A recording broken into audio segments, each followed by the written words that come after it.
네, 뉴스 신세계 MBC 이정훈 기자와 함께합니다. 어서 오세요. 네, 안녕하세요. 자, 내란 우두머리 혐의 네. 피고인 윤석열요. 네, 내란 444일째 맞습니까? 맞습니다. 드디어 네. 결론이 나왔군요. 그렇습니다. 1심. 예. 네, 12.3 불법계엄을 일으킨 지 444일째 그리고 443일 만인 오늘 1심 선고를 드디어 받았습니다. 특검이 구형했던 형량은 내란 우두머리 윤석열 피고인에 대해서는 사형, 예. 내란 주요 임무 종사 혐의 김용현 피고인에 대해서는 무기징역이었는데요. 형량은 다음과 같았습니다. 먼저 주문 듣고 이야기 이어가겠습니다. 예, 들어볼까요? 주문을 선고하도록 하겠습니다. 피고인 윤석열을 무기징역에 처합니다. 피고인 김용현을 징역 30년에 처합니다. 피고인 노상원을 징역 18년에 처합니다. 피고인 조지호를 징역 12년에 처합니다. 피고인 김봉식을 징역 10년에 처합니다. 자, 어떤 혐의들이 인정됐습니까? 예. 네, 일단 판결의 요지를 크게 세 부분으로 나눠서 정리를 해보겠습니다. 먼저 재판부는 공수처의 수사 적법성 여부를 먼저 일단 판단을 쫙 했습니다. 예. 왜냐하면 피고인 측이 이제 공수처에는 내란죄 수사권이 없다면서 이게 위법한 수사와 기소라고 굉장히 예. 지략의 공방을 이어갔었거든요. 그래서 공수처가 원칙적으로는 내란죄 수사 권한이 없지만 예외적으로는 할 수 있다. 그래서 수사 과정에서 인지한 범죄는 수사를 할 수 있고 또 효율적으로 또 신속한 수사가 필요한 큰 사건인 만큼 수사권이 있다라고 일단 전제를 예. 깔아놓고 시작을 했습니다. 두 번째로는 윤석열의 비상계엄 선포 행위가 내란죄에 해당하는가? 를 봤는데요. 법원은 비상계엄 선포, 그다음에 국회 봉쇄 행위, 국회의원과 정치인들에 대한 체포조 편성과 운영, 중앙선거관리위원회 점거, 그다음에 서버 반출과 직원 체포 시도 등 모두 합쳐서 그 자체로 폭동 행위에 해당한다라고 예. 판단을 했습니다. 그리고 이 폭동 행위가 대한민국 전역이 아니더라도 국회와 선관위 등이 위치한 서울과 수도권 등의 평온을 해야 할 정도의 위력이 있었다. 예. 그래서 이게 내란이 맞다라고 인정을 했습니다. 예. 그리고 특히 피고인들이 국헌문란의 목적을 가지고 있었는가, 그래서 내란범인가라고 예. 하는 그 판단 여부에 대해서는 군을 국회로 보낸 게 핵심이라고 했습니다. 예. 여기에 대한 재판부의 판단 들어보시겠습니다. 들어볼까요? 군을 보내 국회를 봉쇄하고 주요 정치인들을 체포하는 등의 방법으로 국회 활동을 저지하거나 마비시켜 국회가 사실상 상당 기간 기능을 제대로 할 수 없게 만들려는 목적을 내심으로 가지고 있었음을 부정하기는 어렵다고 보입니다. 군대를 보내서 폭동을 일으킨 사실도 인정됩니다. 군이 무장을 해서 국회로 출동하는 자체, 헬기 등을 타거나 담을 넘어서 국회로 진입하는 자체, 또 그 안에 있는 관리자 등과 몸싸움을 하는 자체, 심지어 체포를 위해서 장구를 갖추고 다수가 차량을 이용해서 국회로 출동하는 행위 자체 등 대부분의 행위가 모두 폭동에 포섭이 된다는 것이 이 법원의 판단입니다. 아울러 피고인 윤석열, 피고인 김용현의 경우에 일일이 개별적으로 관여하지 않은 폭동도 있었던 것으로 보이는 사정이 있습니다. 그렇지만 폭동행위에 관한 대법원 판례는 일일이 개별적으로 관여하지 않은 부분이 있다고 하더라도 그 관여하지 않은 부분에 대해서도 내란죄로서의 책임은 모두 부담한다는 것입니다. 따라서 개별적으로 관여하지 않은 행위가 이 부분에 있어서 다소 억울하다는 사정이 있을 수는 있지만 전체에 대한 내란죄로서의 책임을 진다는 것이 이 법원의 판단입니다. 피고인 윤석열, 피고인 김용현에게는 집합범으로서의 내란죄가 성립합니다. 그리고 맡은 역할에 따라서 피고인 윤석열은 내란 우두머리죄, 피고인 김용현은 내란 중요 임무 종사죄가 성립합니다. 자, 폭동행위자 내란행위라는 걸 분명히 했습니다. 보니까. 그렇습니다. 예. 그래서 한덕수 전 국무총리에 대한 이진관 재판부, 그리고 이상민 전 행안부 장관에 대한 류경진 재판부에 예. 이어서 법원에서 세 번째로 내란죄가 예. 공식적으로 인정이 된 겁니다. 그러면서 법원은 이런 행위들이 피고인 윤석열의 승인하에 예. 피고인 김용현의 구체적인 지시에 따라 이루어졌다. 그러니까 승인한 사람은 우두머리일 거고 예. 지시한 사람은 주요 임무 종사자라는 거겠죠. 예. 그렇다면 이제 현직 대통령이 일으킨 내란을 처벌할 수 있는가 예. 여부에 대해서 지기현 부장판사는 처벌할 수 있다면서 17세기까지 거슬러 예. 올라갔습니다. 예. 1649년에 내란을 일으켰다 폐위된 예. 잉글랜드의 찰스 1세 이야기를 꺼냈는데요. 이것도 예. 들어보시겠습니다. 들어볼까요? 영국에서 의회가 생기고 왕과 의회 사이에 세금 징수 문제 등으로 갈등을 빚는 일이 생기게 되다가 결국 잉글랜드 왕 찰스 1세는 의회가 자신의 잘못 200가지를 시정해달라는 취지의 결의문을 내자 이에 분노해서 직접 군대를 이끌고 의회 의사당에 난입해서 그 자리에서 의회를 강제로 해산시키는 일이 있었다는 점을 역사 교과서를 통해서 검찰이나 피고인 측이 다 알고 계실 거라고 생각합니다. 이러한 내전을 통해서 결국 찰스 1세는 반역죄 등으로 사형을 선고받고 죽게 되는 일이 있었습니다. 국민으로부터 주권을 위임받은 의회에 대한 공격을 하는 것은 왕이라 하더라도 주권을 침해하는 것이 되어 반역죄가 성립한다는 개념이 널리 퍼지게 된 것으로 보이고 이 문장들 때문에요. 네. 아, 이거 사형을 선고하려나? 뭐 이런 생각을 잠시 했습니다. 사실 저도 그래서 왕도 내란을 일으키면 사형죄를 선고받는데 그러면은 뭐 5년짜리 임기제 대통령이 내란을 일으키면 사형이다라고 이제 흘러가는 건가라고 저도 예측을 했었습니다. 또 아무리 피고인 스스로 국가 위기를 타개하고 민주주의 체제를 수호하기 위한 것이라고 지금 주장을 하고 있잖아요. 그렇다고 하더라도 내란죄가 성립된다. 그러면서 성경을 읽는다는 이유로 촛불을 훔칠 수는 없습니다. 이런 말도 했습니다. 그러나 양형은 아시는 대로 무기징역형이 선고가 됐습니다. 양형에 대한 설명은 다음과 같습니다. 한번 들어보실까요? 먼저 윤석열 피고인에 대해서입니다. 범행을 직접 주도적으로 계획했고 다수의 많은 사람들을 범행에 관여시켰습니다. 비상계엄으로 인해서 막대한 사회적 비용이 초래됐고 피고인이 그 부분에 대해서 사과의 뜻을 내비치는 모습을 찾아보기 힘듭니다. 또 이 사건 재판이 진행되는 과정에 별다른 사정 없이 출석을 거부하기도 했습니다. 다만 아주 치밀하게 계획을 세운 것으로 보이지는 않습니다. 물리력의 행사를 최대한 자제시키려 했던 사정도 보입니다. 실탄 소지나 직접적인 물리력, 폭력을 행사한 예는 거의 찾아보기 어려웠습니다. 대부분의 계획이 실패로 돌아갔고 이 사건 범행 이전에 아무런 범죄 전력이 없고 장기간 공무원으로 봉직해 왔으며 현재 65세의 비교적 고령입니다. 이 보면 다만 뒤에 부분 이해할 수 없는 부분이 너무 많습니다. 그러니까 이 지금 그 선고 요지 쭉 설명하는데 제가 찾아보니까 다만이 10번으로 검색되더라고요. 그래서 다만 할 때마다 약간의 반전이 있었는데 그러니까 지금 뭐 이런 이야기도 했습니다. 법정에 나온 수많은 사람들이 이제 눈물까지 흘려가면서 피해를 호소하고 이게 산정할 수 없을 정도의 어마어마한 피해가 일어났다. 그렇게 해서 정말 이 정도로 큰 피해를 일으켰으니까 사형을 선고하겠다는 건가라고 생각을 했는데 다만이라고 하면서 물리력의 행사를 최대한 자제시키려 그러니까 이게 했다라는. 다 반론이 가능한 거예요. 과연 물리력의 행사를 자제시키려 했는가? 그러니까 이거는 피고인 측의 주장을 거의 그대로 받아준 겁니다. 그런데 당시에 저희가 다 뭐 영상으로 봐서 알고 있지만 실탄을 소지하고 나갔던 현장 인원들도 있었고 그래서 거기 현장에 있던 뭐 초급 간부들이 뭐 자제력을 발휘하지 않았다거나 아니면 현장에서 시민들이 굉장히 적극적으로 육탄 저지를 했기 때문에 사실 그런 행위를 못했던 거잖아요.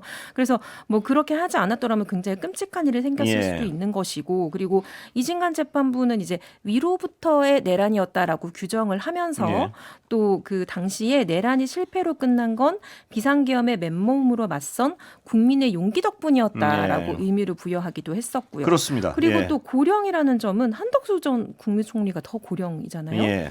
근데 거기는 구형 15년에 선고받은 15년형이었는데 실제로 선고를 받은 건 징역 23년형이었습니다. 그리고 무엇보다 이게 실패했다고 양형을 적게줄 수 있는 거예요. 왜냐하면 이걸 시도했다는 것 자체가 굉장히 큰 범죄이기 때문에요.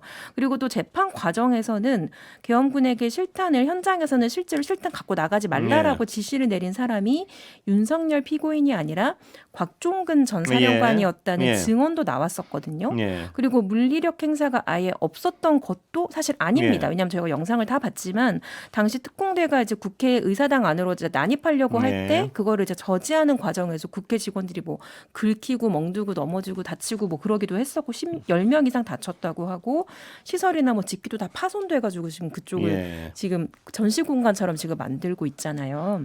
아까도 이정훈 기자 설명했지만요. 다만 뒤에 너무나 많은 문장이 나와서 이 피고인의 입장을 최대한 들어주려 한 것이 아닌가 뭐 그런 생각을 할 수밖에 없는 부분이 많습니다 보면. 네, 예. 그래서 조은석 특검팀도 이제 내란이라는 게 인정이 되긴 예. 했으니까 그리고 내란 집합범으로서 우두머리와 주요 임무 종사라는 게 인정된 것은 의미 있는 판결이라면서도 양형에 대해 아쉽다라면서 예. 항소 여부를 판단하겠다라고 했고요. 예. 이에 반해 윤 전 대통령의 변호인단은 정해진 결론을 위한 요식행위였다라는 주장을 내놓았습니다. 예.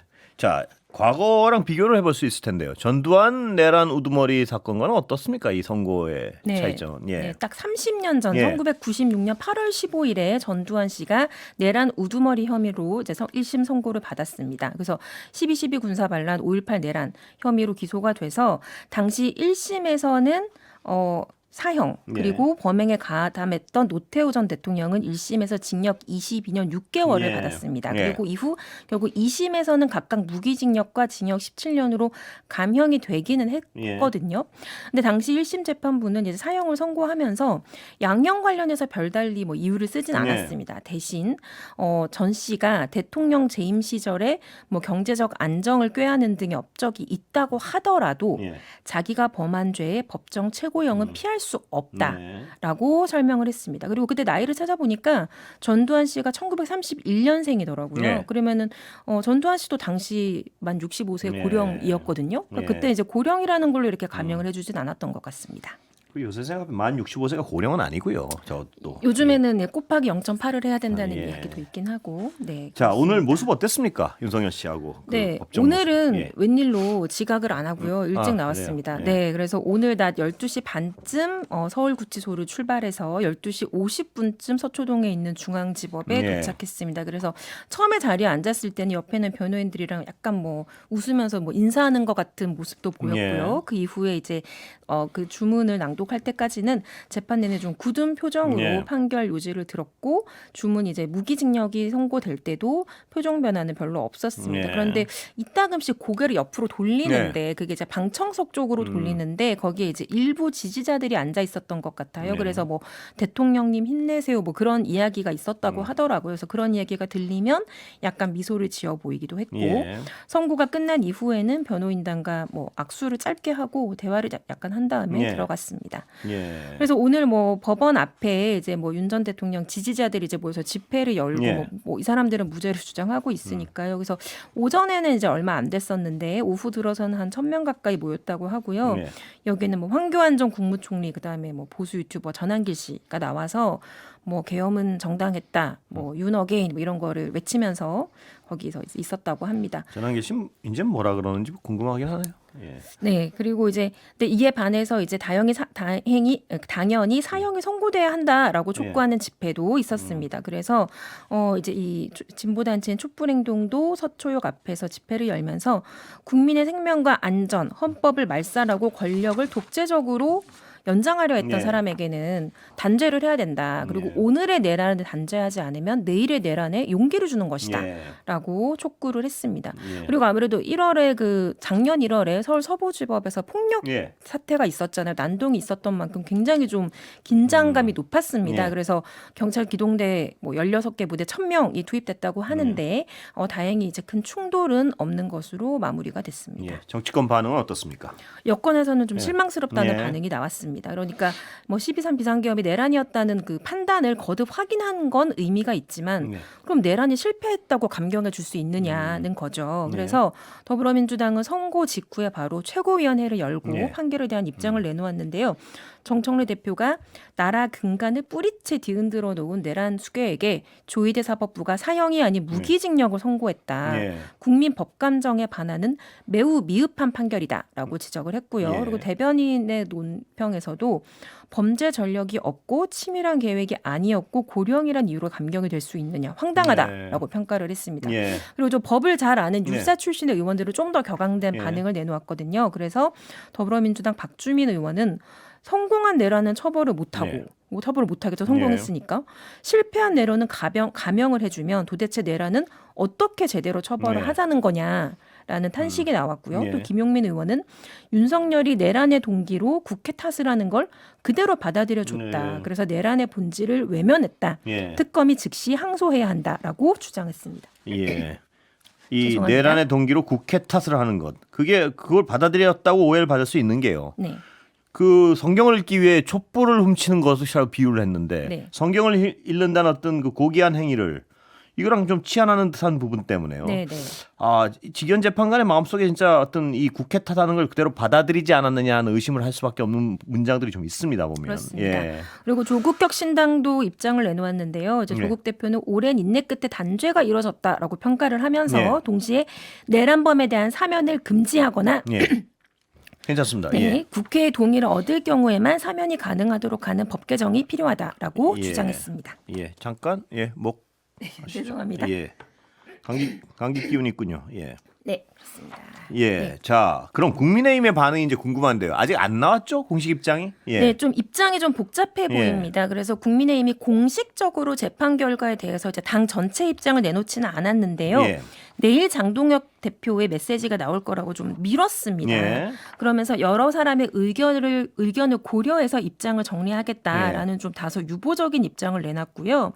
그리고 당 내에서는 지금 당내에서는 지방선거를 앞두고 그리고 1심 선고까지 나왔으니까 확실히 이번에는 윤석열이랑 절연해야 되는 것 아니냐 이런 예. 요구를 하고는 있는데 장동혁 대표가 어제 채널A 뉴스에 출연해서 절연보다 중요한 것은 전환이라는 말을 했거든요. 무슨 얘기인가요? 그리고 예. 이제 송원석 원내대표가 오늘은 이제 SNS 메시지만 냈습니다. 여기서는 우리 당이 배출한 전직 대통령의 유죄 판결에 책임을 통감한다. 예.